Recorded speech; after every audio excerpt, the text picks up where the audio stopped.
So hi hello friends, మన channel కొత్తగా చూసినట్లయితే సబ్స్క్రైబ్ చేసుకొని పక్కన బెల్ ఐకాన్ క్లిక్ చేసి ఆల్ పైన ట్యాప్ చేయండి. రేషన్ కార్డుదారులకు శుభవార్త. సంక్రాంతికి కొత్త రేషన్ కార్డులు జారీ.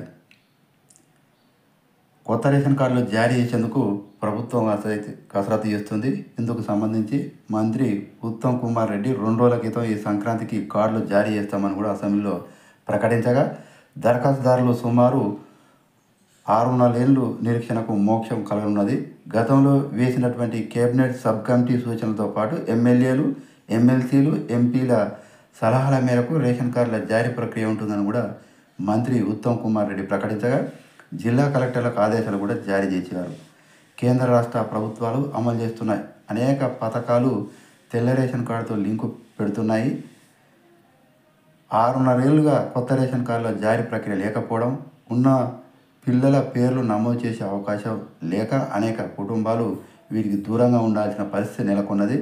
రానున్న సంక్రాంతి లోపు కొత్త రేషన్ కార్డులు జారీ అవుతాయని కూడా మంత్రి ఉత్తమ్ కుమార్ రెడ్డి తెలపడం జరిగింది. సో ఇలాంటి లేటెస్ట్ న్యూస్ మీకు రావాలంటే సబ్స్క్రైబ్ చేసుకొని పక్కన బెల్ ఐకాన్ క్లిక్ చేసి ఆల్ పైన ట్యాప్ చేయండి. లైక్ చేయండి, షేర్ చేయండి, కామెంట్ చేయండి.